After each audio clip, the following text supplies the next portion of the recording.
Bonsoir mesdames et messieurs, heureux de vous retrouver pour cette nouvelle édition de votre journal de 22 h. Voici les principaux titres. Réunion d'urgence donc, la dépression a touché le territoire somalilandais et s'est désagrégée.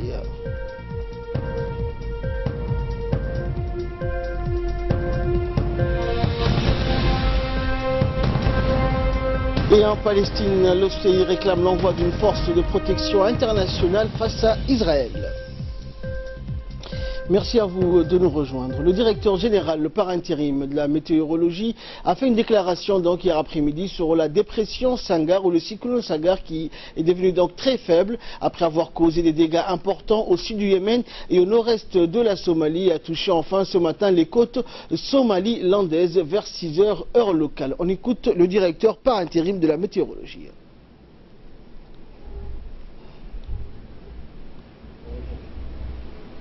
Nous a menacé hier soir s'est dissipé entre la frontière djibouto-somalandaise.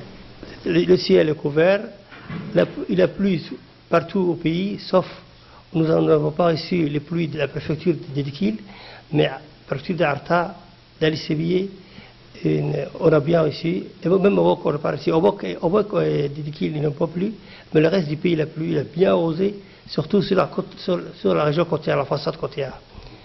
Les prévisions seront que demain, il y a une persistance, le temps restera nuageux, toujours, et la pluie, il va pleuvoir avec des pluies intermittentes, parfois aussi accompagnées par des orages sur la façade côtière.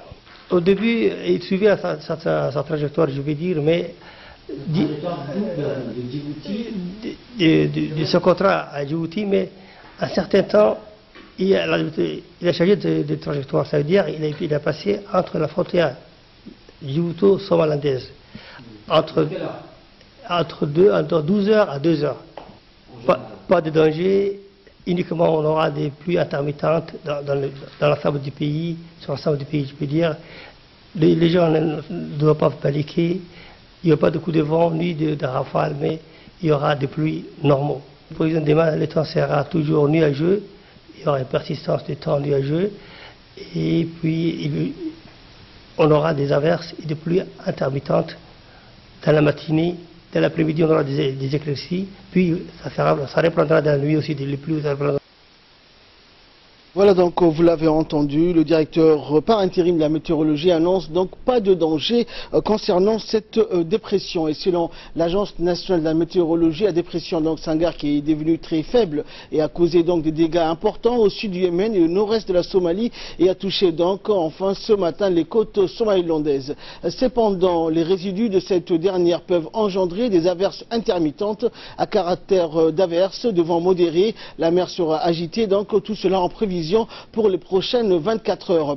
Et concernant les relevés de pluie ou les précipitations enregistrées ou tombées à Djibouti et dans les régions de l'intérieur, pour Djibouti-Ville, on enregistre donc 28 mm et pour la région d'Arta, Artaville 19 mm, Wea 23 mm, La Kassal 19 mm, Pekavin 13 mm, le Adda 8 mm et Damerjog 20 mm. Et concernant la région d'Ali Sabié-Ville donc 9 mm, Holhol 20 mm, Goubeto 8 mm, Assamo 8 mm, Ali Adé 15 mm, Daasbiyo 7 mm, Gelile 3 mm, Kabah 12 mm et enfin Doudou Balala donc 4 mm. Et pour la région de Tadjoura-Ville donc 11 mm, Sagalou 14 mm et le Daï 8 mm. Voilà donc pour les précipitations enregistrées à Djibouti-Ville et dans les régions de l'intérieur. Et page santé à présent, ce matin, la centrale d'achat des médicaments et de matériel a abrité donc une cérémonie de distribution officielle d'importants lots de matériel et équipements médicaux qui ont été remis en main propre par le ministre de la Santé, Dr Jamal El-Meoukié, aux différents responsables des hôpitaux et de centres de référence du pays. Il s'agit de l'hôpital général Pelletier, l'hôpital Mohamed Ahmed Issa Cheikho de Balbala, la maternité Dar al-Hannan et du centre antituberculeux Dr Shakib. En effet, la CAM a réceptionné un lot de 11 conteneurs transportant des équipements médicaux et des matériels divers tels que les lits d'hospitalisation, des appareils pour la dialyse ou enfin des matériels d'ophtalmologie, notamment pour les opérations du glaucome, les instruments complets pour le bloc chirurgicaux, des moniteurs pour colioscopie et des unités de radiographie et de numériseurs. L'objectif de ces nouvelles acquisitions vise au renforcement donc des plateaux techniques dans le souci permanent d'améliorer et de rehausser la qualité des prestations de soins spécialisés dans nos principales structures hospitalières. Le renouvellement et la modernisation des plateaux techniques constituent un maillon essentiel de la réforme de la politique sanitaire engagée par le président de la République, notamment pour garantir l'accès universel de soins et de prestations de qualité. Le ministre de la Santé a indiqué qu'un second lot de 15 conteneurs d'équipement viendra donc dans les jours à venir pour compléter définitivement cette opération de modernisation des plateaux techniques des hôpitaux de référence. Le ministre a ajouté que la modernisation des infrastructures et des équipements médicaux contribue à l'amélioration de la qualité du système de santé djiboutien qui assure l'accès universel aux prestations spécialisées. Et enfin, le ministre a exhorté les responsables des hôpitaux à veiller à la bonne conservation et à l'utilisation pérenne de ces matériels médicaux de pointe, et ce à travers la mise en place d'un plan de maintenance adéquat. Et dans son intervention, le ministre de la Santé, Dr Jama Elmi, a énuméré les 4 hôpitaux qui bénéficieront donc de ces nouvelles acquisitions, à savoir l'hôpital Pelletier, l'hôpital Chéreau, la maternité Dar el-Hanan et le centre antituberculeux Dr Chakib. Nous écoutons le ministre. Cela est dû à la promesse du président de la République, son Excellence M. Ismaël Omar Guelleh, qui ne ménage aucun effort pour soutenir le département de la santé et faire en sorte que la santé djiboutienne puisse être de qualité. En ce sens, nous avons reçu aujourd'hui différents matériels, tels que les matériels d'ophtalmo, qui hier, si on disait qu'à Djibouti, on ne peut pas opérer la glaucome, aujourd'hui nous avons du matériel de pointe pour l'opération du glaucome et des médecins spécialistes pour opérer. En ce sens, il y a aussi des machines laser pour opérer les yeux, mais aussi, comme on a constaté qu'au niveau de l'hôpital Pelletier, il y a de plus en plus de personnes nécessiteuses de dialyse et qui deviennent de plus en plus nombreux, et la capacité de l'hôpital Pelletier commençait à poser un problème sérieux. Nous avons commencé la construction d'un nouveau centre de dialyse à l'hôpital de Balbala, et aujourd'hui, grâce à Dieu, nous procédons à la réception de matériel de pointe sur tout ce qui est la dialyse, et bientôt, Inch'Allah, ce centre verra le jour. Entre autres, il y a aussi les matériels des blocs opératoires. Si à Balbala, il y avait des difficultés au niveau du bloc, aujourd'hui, nous avons procédé à la construction de 4 blocs avec leur salle de réanimation, et aujourd'hui nous avons amené tous les matériels du bloc opératoire, que ce soit les matériels d'opération, que ce soit les respirateurs ou autres. Tout l'équipement de ce bloc est là aujourd'hui devant nous. Il y a aussi le bloc d'hôpital de Pelletier, dans lequel nous avons aujourd'hui reçu aussi tout ce matériel pour équiper ce bloc. À part cela aussi, nous avons procédé à l'achat de matériel pour l'hôpital Dar el-Hanan, hôpital mère et enfant. Comme vous le savez, la mère et l'enfant, le maillon le plus important de notre société, et dans lequel la première dame, à chaque jour, nous le rappelle pour qu'on puisse moderniser, pour qu'on puisse améliorer la qualité des soins qu'on donne à la mère et à l'enfant.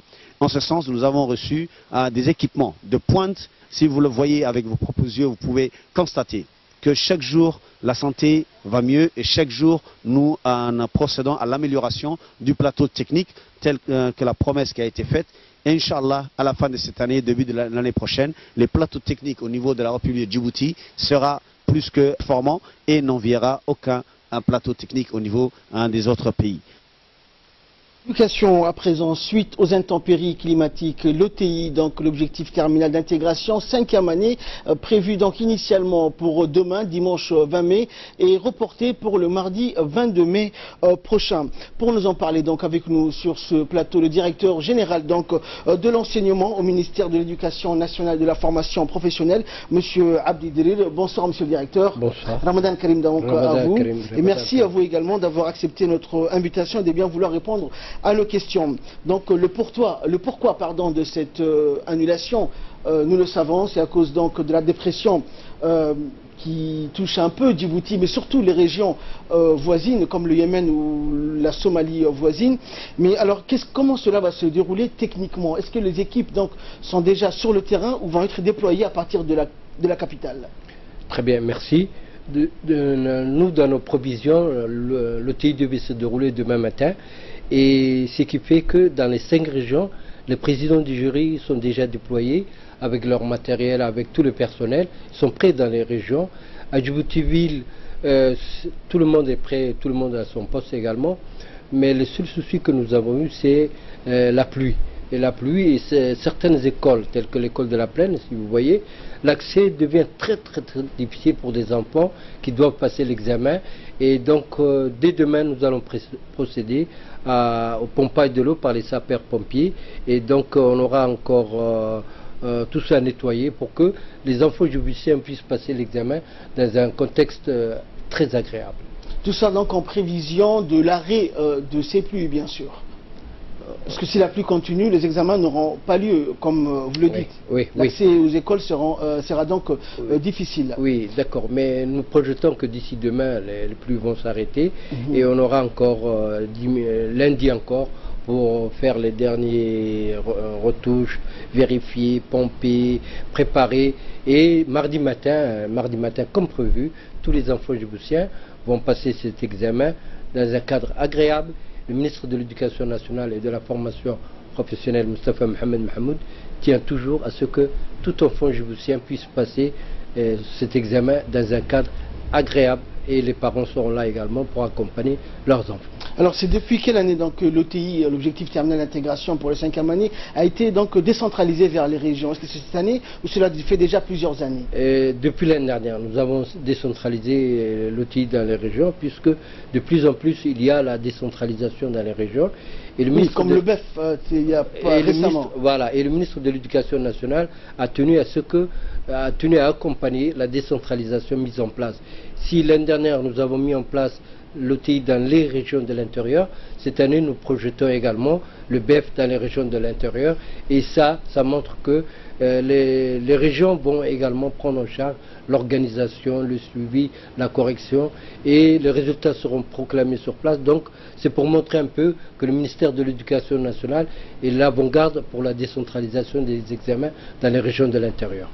Donc, juste pour rappel, les examens qui devaient avoir lieu demain, dimanche 20 mai, pour l'OTI, bien sûr, ont été reportés pour mardi 22 mai. Voilà, donc nous informons les élèves, les parents, les enseignants que l'examen de l'OTI qui devait se dérouler demain matin va se dérouler mardi matin, et nous comptons accueillir tous les élèves dans un cadre agréable.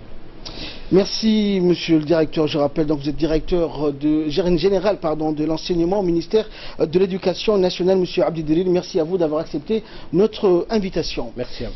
Merci. Et dans le reste de l'actualité, donc dans la région, cette fois, direction Arta, une délégation composée du préfet d'Arta, du président du conseil régional, s'est déplacée donc dans les localités les plus reculées de la région afin de s'enquérir donc avec les populations vivant dans ces localités. Leur première mission était de connaître la situation générale de la population rurale des localités de Karta, de Laïta et des environs de Ali Ouné, de Gabla'an, de Omar Djaga et enfin de Khoridjab, nord-ouest de la région d'Arta. Ces délégations donc a constaté les problématiques que rencontrent ces nomades en ce qui concerne l'eau ou le forage, et qui se sont dégradés de manière significative par manque d'entretien depuis leurs installations. Les réservoirs ainsi que les abreuvoirs pour leurs cheptels sont aussi vétustes. Les autorités de la région d'Arta donc ont aussi soulevé les problèmes récurrents sanitaires et sécuritaires causés par le déplacement jour et nuit des clandestins dans la région d'Arta. Et après Arta, direction la région de Tadjoura, notamment la localité de Dougoum, située dans la région de Tadjoura, qui a abrité donc jeudi dernier une cérémonie de remise d'attestation de fin de formation à quelques 14 femmes ayant suivi une formation dans le domaine de la fabrication de fromage de chèvre. Cette formation rentre donc dans le cadre du projet d'autonomisation économique des femmes et de renforcement des communautés et du développement de la chaîne de valeur. Ce projet financé par l'USAID est mis en œuvre par le programme des Nations Unies par le développement, le PNUD. Dans le cadre de la coopération djibouto-italienne, la base militaire italienne de soutien est venue donc renforcer également la communauté féminine de Dougoum et a peaufiné cette formation. Aujourd'hui donc, ces femmes fabriquent différents types de fromages au goût exquis. Ainsi, elles étendront leur zone de vente suffisantes et pourront générer des revenus convenables. En pris part à cette cérémonie, les responsables de l'armée italienne, à leur tête le commandant de la base militaire, Giovanni Lorenzo, le conseil technique de la ministre de la Femme et de la Famille, Hassan Ali Roubahe, l'adjoint du préfet de la région de Tadjoura, Habib Djilani et Abdelkader Omar, vice-président du conseil régional pour la région de Tadjoura. Les bénéficiaires de la formation ont fait donc une démonstration sur les différentes étapes de fabrication des fromages avec différents laits avant les interventions des officiels et la remise des attestations. Les officiels ont tour à tour pris la parole et ont félicité les forces italiennes d'avoir transmis leur savoir-faire durant une semaine et ont tous souhaité que la coopération djibouto-italienne aille de l'avant. Le commandant de la base italienne à Djibouti a félicité les bénéficiaires et a cité les différentes activités que la base militaire a réalisées dans le cadre de la coopération djibouto-italienne, et la cérémonie s'est clôturée dans une ambiance festive par la remise des attestations aux bénéficiaires. Et à l'issue de la cérémonie remise de diplômes sur le renforcement des capacités de production dans cette localité, le préfet adjoint et un responsable militaire italien et le chef du projet ont félicité l'armée italienne pour cette formation. Le préfet a aussi remercié les forces armées italiennes qui sont toujours aux côtés de Djibouti pour soutenir les différents projets de développement. Cette formation a été initiée en collaboration avec l'armée italienne qui œuvre dans la région de Tadjoura depuis un certain temps. L'armée italienne, ils sont toujours à nos côtés pour épauler la République de Djibouti dans beaucoup de domaines. Aujourd'hui, comme l'association avait invité la collaboration avec l'armée italienne depuis une semaine, comment fabriquer le fromage. C'est une association qui a œuvré pour le développement de la localité de Dougoum. Je voudrais aussi dire aux bénéficiaires de continuer dans cette voie et de vendre aussi les fromages à Djibouti ou bien à Tadjoura.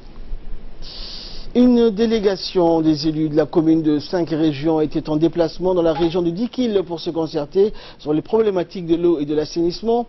Après une réunion au sein du conseil régional de Dikil, la délégation des élus a effectué donc une visite des infrastructures hydrauliques dans la région, alimentant la population surtout à Harrou et Cheikaitou et Halé. Ce programme est soutenu par la mairie de la ville de Djibouti. La délégation s'était rendue dans les différentes régions. Le président du conseil régional de Dikil, les élus d'Arta et des autres ont estimé que cette tournée a été très instructif pour les élus locaux djiboutiens.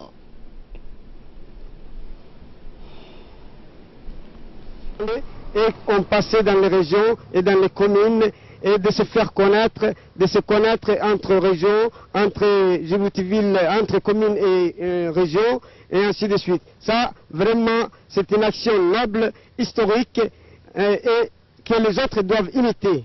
Et ce genre de gestes, ce genre d'initiatives et d'actions doivent se multiplier, et nous n'allons pas nous arrêter sur les problématiques d'eau et l'assainissement, mais nous allons continuer dans tous les domaines, c'est-à-dire dans le volet sportif, dans le volet socio-économique et dans toutes sortes, dans tout ce qui nous regarde comme notre compétence et qui nous revient.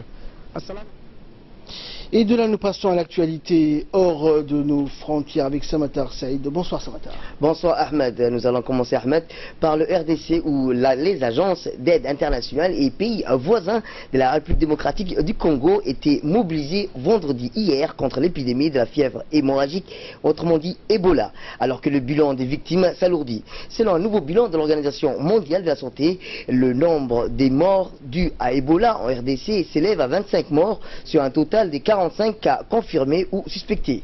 L'épidémie est apparue début mai dans une zone rurale du nord-ouest de la RDC avant de se propager à Mongotka, ville d'environ 1,5 million d'habitants située sur le fleuve de Congo et reliée Kinshasa par de nombreuses liaisons fluviales. Et autre actualité, Ahmed, on va directement à la Palestine où l'OCI réclame l'envoi d'une force de protection internationale face à Israël. Les représentants des pays musulmans membres de l'Organisation de la coopération islamique, autrement dit l'OCI, réunis à Istanbul, hier ont réclamé l'envoi d'une force de protection internationale dans les territoires occupés palestiniens après le récent massacre à Gaza en marge du transfert de l'ambassade américaine de Tel Aviv à Jérusalem. À l'issue du sommet convoqué par le président turc Recep Tayyip Erdogan, l'OCI a condamné en les termes les plus forts les actions criminelles des forces israéliennes envers les Palestiniens. L'organisation qui tient Israël pour pleinement responsable des graves atrocités commises, accusées également les États-Unis de soutenir les crimes d'Israël, y compris en le protégeant du Conseil de sécurité de l'ONU, rejetant la décision illégale de Donald Trump et de Jimmy Morel, président de Guatemala, l'OCI de retirer son soutien aux droits inaliénables des réfugiés. Et autre actualité internationale, Ahmed, l'Irak, la liste de Haider el-Abadi, le chef du gouvernement d'État, était soutenue par la communauté internationale et termine en 3e position. Percé des antisystèmes en Irak, le populiste Morta Sadr a été arrivé en tête des élections législatives dont les résultats définitifs ont été dévoilés aujourd'hui aux dépens du Premier ministre sortant soutenu par la communauté internationale. Le scrutin avait eu lieu le 12 mai dernier, rappelons-le, mais le Parlement était morcelé par des alliances devront probablement être nouées par la formation d'un gouvernement. Aucune de 3 forces arrivées en tête n'a gagné plus d'une 50aine de sièges au Parlement. L'alliance inédite entre un influent leader nationaliste chiite et Mortar Sadr et le communiste remporte 54 sièges. La liste des anciens Hajj al-Sharbi ainsi que le supplice crucial de l'armée dans la victoire du groupe d'État islamique détiendra 47 sièges et l'alliance de la victoire emmenée par le chef du gouvernement sortant Haider al-Abadi 42 sièges. Et enfin, pour terminer, on va direction l'Afghanistan. 3 engins explosifs ont détonné hier soir au milieu des spectateurs dans un stade Jalalabad dans l'est de l'Afghanistan. L'attaque n'a pas été revendiquée. L'attentat est survenu hier soir vers 23h local à Jalalabad dans l'est de l'Afghanistan alors qu'un tournoi de cricket appelé la Coupe du Ramadan était en cours. Au moins 8 personnes ont été tuées, 45 blessés dans une série d'explosions visant ce match de cricket. L'opération n'a pas été revendiquée, mais les talibans ont fait savoir qu'ils n'étaient pas responsables. Nous, Moudjahidine, n'ont rien à voir avec l'explosion de Jalalabad, a indiqué leur porte-parole. Frontalière du Pakistan, la province de Margara, dont la Jalalabad est la capitale, abrite d'une forte présence de combattants talibans et du groupe d'État islamique Daesh qui s'est implanté en 2015. Ahmad. Merci Samatar pour toutes ces explications. Merci également à vous de nous avoir suivis. Restez avec nous, le programme continue sur Télé Djibouti.